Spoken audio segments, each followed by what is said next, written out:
Hai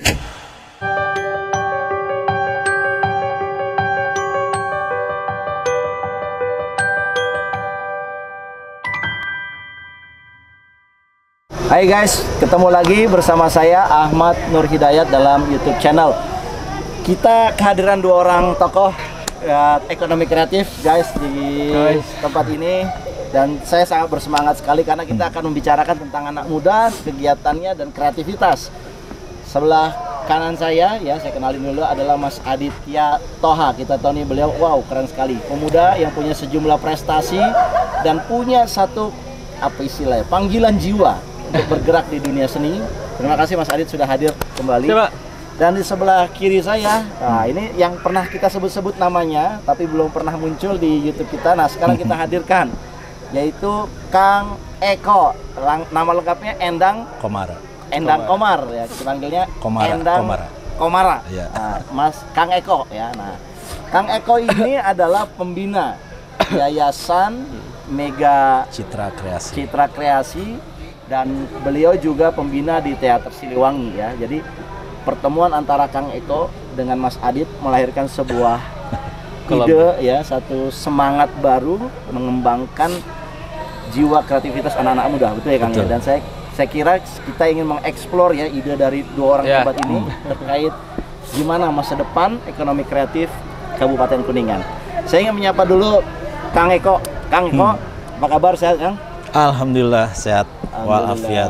Ini yang namanya disebut-sebut sama Mas Adit ya dalam YouTube yang lalu, sama Mas tiga orang berprestasi ya, pemuda-pemuda berprestasi di Kabupaten Kuningan. Ternyata inilah sosok di balik layarnya. Nanti Kang boleh ya kita nanti sedikit interview nanti ya Kang ya, dari saya dalam sesi yang beda ya, tentang apa sih idenya Kang ekonomi kreatif. Tapi saya yang sekarang ingin nanya Kang, menurut pandangan Akang sebagai orang yang lama di Kuningan, kemudian mencermati dunia ekonomi kreatif ya di Kabupaten Kuningan, bagaimana Akang menilai kondisi sektor ekonomi kreatif di Kabupaten Kuningan? Ya, dari apa yang pernah saya riset ya, karena saya kan pekerjaannya salah satunya riset ya Pak ya.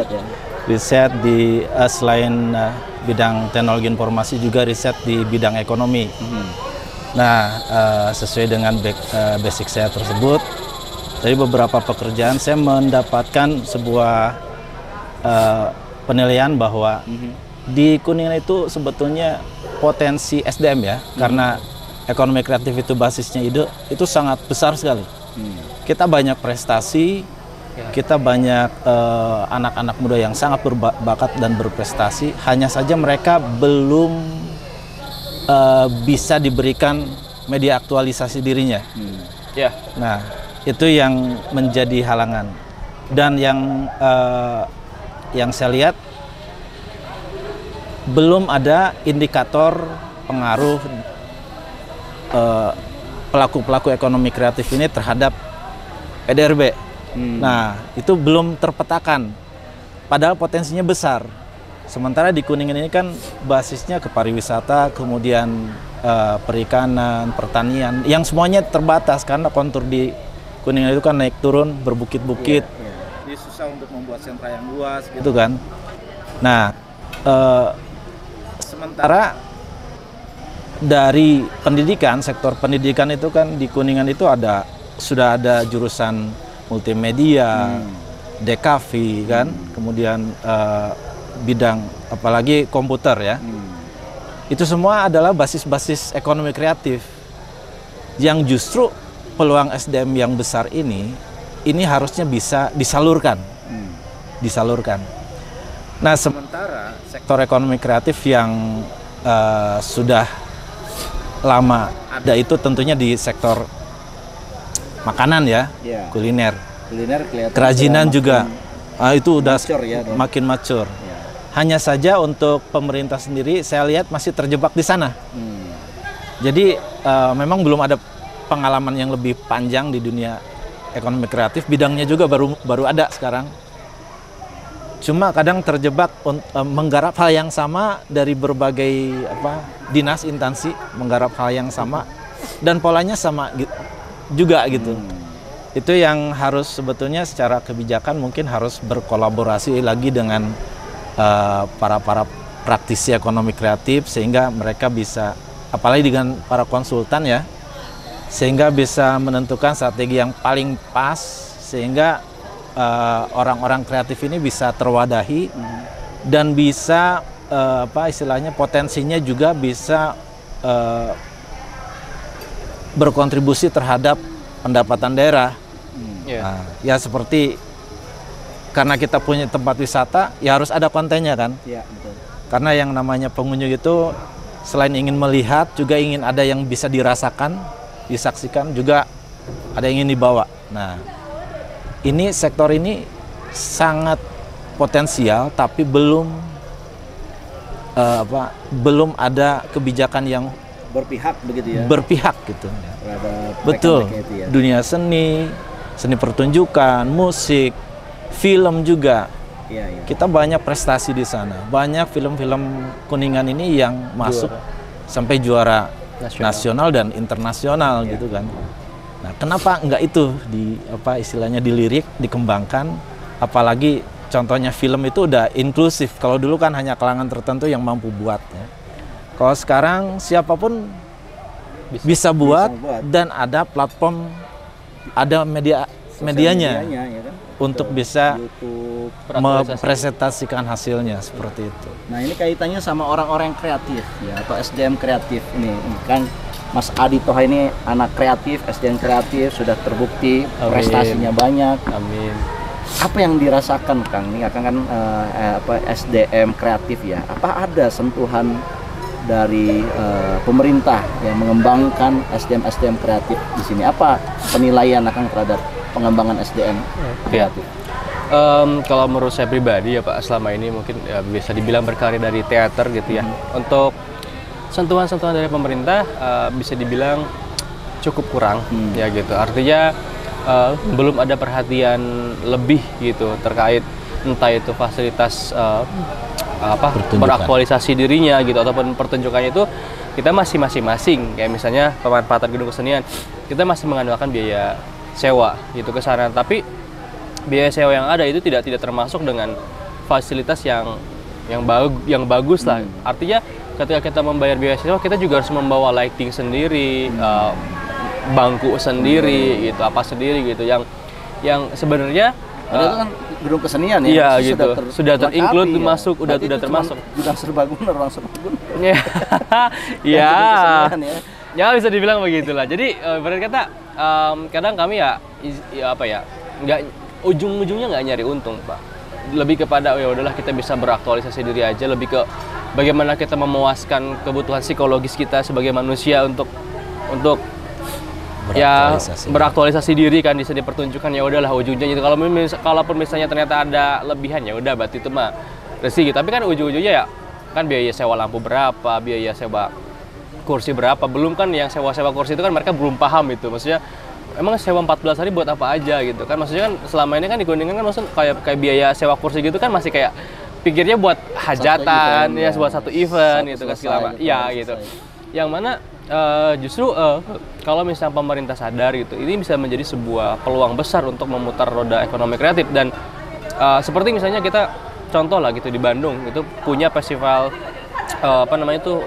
drama bahasa Sunda yang itu yang dapat tuh sampai 70 peserta, 100 peserta yang pada saat hari pelaksanaan itu menciptakan multiplier effect yang sangat besar gitu, khususnya buat daerah-daerah gedung yang maksudnya daerah-daerah yang dekat di area Kosambi itu loh. Maksudnya yang di daerah gedung apa sih? Gedung sate? Bukan Pak, Rara Santang. Nah, di area situ kan itu kan bayangin aja setiap hari ada 3 pertunjukan itu selama 1 bulan. Itu banyak yang dagang di situ, itu kan muter gitu. Efeknya ada ya gitu kan, apalagi kan kadang setiap grup itu kan punya idolanya gitu. Maksudnya tuh punya fansnya lah gitu. Mereka datang gitu, mereka datang ramai-ramai kan, artinya ketika mereka datang ke gedung pertunjukan untuk nonton, ada kerumunan, ada ekonomi.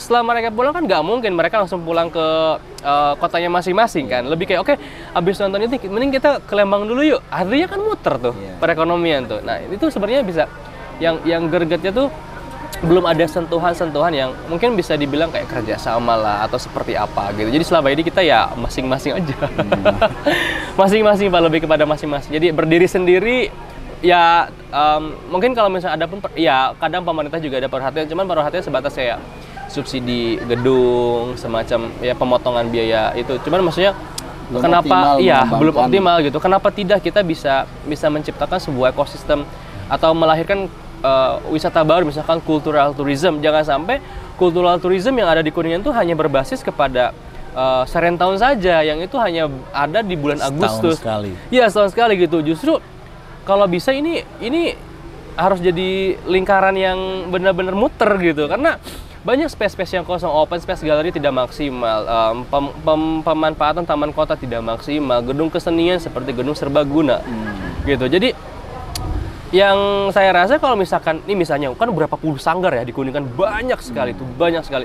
Kalau misalkan sanggar-sanggarnya dikumpulin, diajak berunding, ajak rapat, buat sebuah program kerja bersama dinas terkait misalnya gitu. Jadi gedung kesenian itu diisilah oleh sanggar-sanggar itu selama 1 tahun, itu nggak akan pernah berhenti.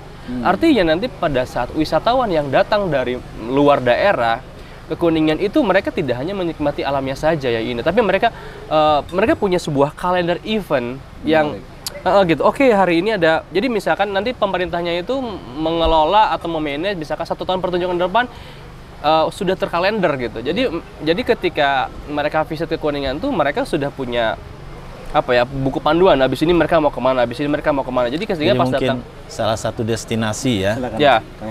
Salah satu destinasi sebagai pengalaman dalam menikmati wisata itu sendiri gitu.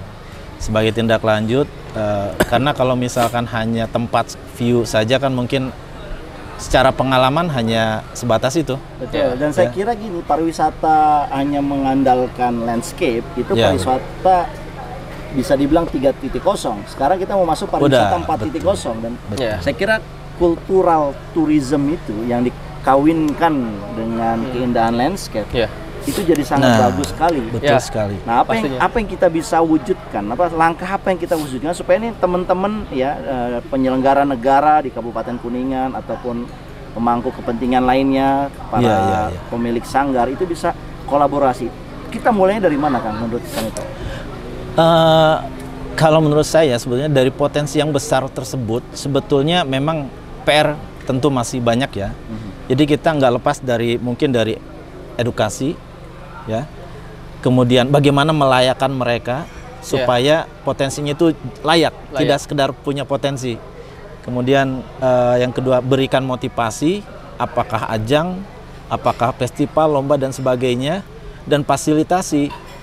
Biarkan pemuda ini berpikir membangun idenya. Jangan sampai idenya jadi sampah karena tidak teraktualisasikan. Kalau pemerintah punya fasilitas, apakah tempat pertunjukan ataupun peralatan, anak muda silahkan tuntaskan idenya, kemudian ajukan, butuh fasilitas apa, pemerintah fasilitasi untuk supaya karya itu terwujud. Sehingga kita bisa berkarya dan karya itu punya impact gitu. Nah, itu yang diperlukan. Baik. Saya kira idenya menarik sekali ya. Kalau kita mau explore, nanti kita bisa diskusi lagi dalam segmen berikutnya, Kang. Jangan lupa like, share, subscribe YouTube channel kita untuk mendapatkan update-update terbaru. Thank you so much. Terima kasih.